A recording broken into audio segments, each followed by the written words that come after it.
Komeza kugira ibihe byiza we mukunzi wacu wa AFRIMEDIA TV aho uherereye hose, yaba bari mu majyaruguru y'igihugu cy'u Rwanda, amajyepfo, iburasirazuba ndetse n'iburengerazuba, tutibagiwe kandi n'abadukurikirana bari mu mujyi wa Kigali ndetse n'abari hanze y'igihugu cy'u Rwanda. Kuri mwese mwakanze subscribe kugira ngo mujye mubasha kuba mwadukurikirana ndetse mukurikirane n'ibyo tuba tugenda tubagezaho. Tubahaye ikaze mbere yuko tubagezaho ibi byose twabateguriye. Tubifurije no kugira intangiriro nziza z'icyumweru tuba dutangiye, aho tuba tugenda tubagezaho tumwe mu tuntu tuba tugenda dutrendinga cyangwa se tugarukaho cyane muri showbiz yacu hano mu Rwanda. Uyu munsi rero nk'ibisanzwe ni showbiz nk'uko tuhora tubibabwira, aho tuba tugenda tubasangiza bimwe biba biri kugenda bigarukwaho cyane hano muri social media inaha iwacu mu gihugu cy'u Rwanda. Uyu munsi rero nk'uko bisanzwe muri showbiz tugiye kuba twarebera hamwe bimwe mu byagiye bigaragara ku munsi wo ku cyumweru. Ni tariki 15 z'uku kwezi kwa mbere turimo, ubwo habaga amasengesho yo gusengera igihugu cy'u Rwanda ku nshuro yayo ya 28.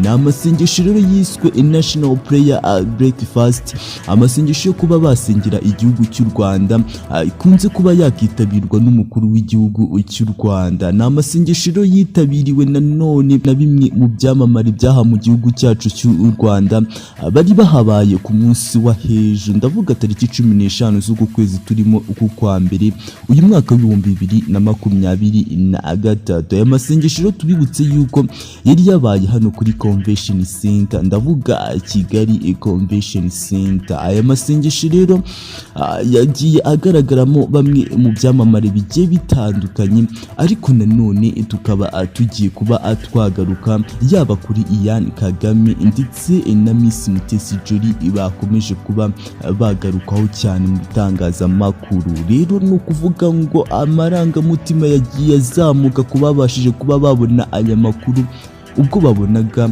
umuhungu w'umukuru w'igihugu cy'u Rwanda, ndavuga Ian Kagame, ari umwe mu bari barinze uyu umukuru wacu w'igihugu cy'u Rwanda, ndavuga President Paul Kagame. Yagaragaye rero ari umwe mu barinze umukuru w'igihugu cy'u Rwanda, ndavuga Ian Kagame, ubwo yararinze President Paul Kagame witabiriye uyu muhango wo gusengera igihugu. Si we wenyine rero tugiye kuba twagaruka nk'uko twabibabwiye, tugiye kuba twagaruka no kuri Mutesi Jolly, ati newe icyubahiro no kuba umwe mu bitabiriye amasengesho yo gusengera u Rwanda. Ibi rero nibyo tugiye kuba twarebera hamwe.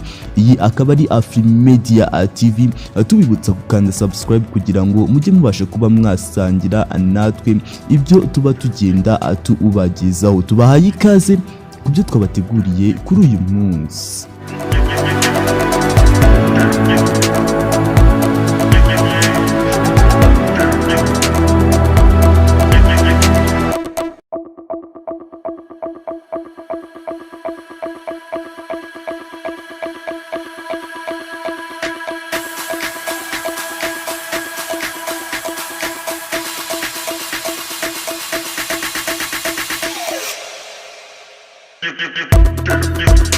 Ni ku gicamunsi rero cyo kuri iki cyumweru dusoje tariki 15 Mutarama uyu mwaka w'2023 turimo, nibwo Ian Kagame yagaragaye acungiye umutekano President Paul Kagame. Ubwo rero yari yitabiraga aya masengesho yo gusengera igihugu cy'u Rwanda, President Paul Kagame yagaragaye ari umwe mu bacungiwe umutekano n'umuhungu we, ndavuga Ian Kagame. Ni amasengesho rero Ian Kagame yitabiriye mu buryo budasanzwe nk'uko yari amenyerewe, kuko yahagaragaye nk'umwe mu bari bacunze umutekano w'umukuru w'igihugu cy'u Rwanda. Iyo rero uteriye amaso hano ku rubuga rwa Twitter usanga abantu benshi banyuzwe no kubona uyu Ian Kagame mu ntera yo kuba yacungira umutekano umukuru wacu w'igihugu cy'u Rwanda, ndavuga President Paul Kagame. Ubwo rero hari tariki 4 Ugushyingo uyu mwaka dusoje 2022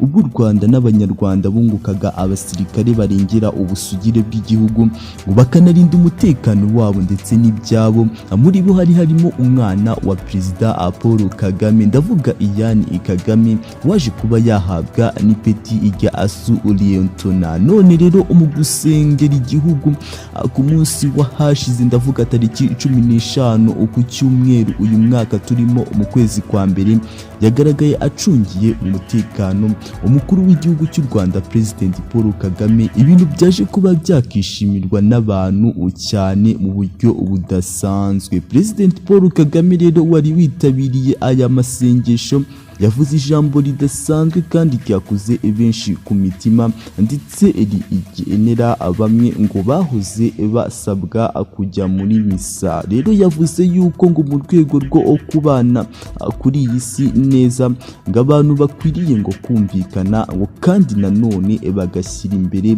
amahoro ndetse no kuyahana, nanone kandi buri wese ngakagira umwanya wo kuba uwo ashaka. Aya ni amagambo rero yavuzwe na Perezida Paul Kagame ubwo yarari muri uyu muhango wo gusengera igihugu cyacu cy'u Rwanda, aho yagize ati muri uko gusenga rero nibwira ko bimwe muri byo ari byo dukwiriye kuba twibuka, kandi rero ngo buri muntu wese ngafite uko yasenga kuko ngo nta buryo bumwe bwo gusenga ndetse nta n'uburyo bumwe bwo gushima. Yavuze ko kandi ko muri uko gusenga ngo abantu bakwiriye kandi kuzirikana yuko babikora mu buryo ngo butandukanye, ku buryo ngo ujya muri misa buri munsi ngadakwiriye kumva yuko hari icyo arusha undi ubasha kuba yakitabira iyo misa. Yagize ati ubu nanjye rimwe na rimwe mubona mutambona muri misa buri cyumweru, ntibivuze ko wowe ujyayo buri munsi ufite icyo undusha. Nanabusa rero ubwo ni uburyo bwawe,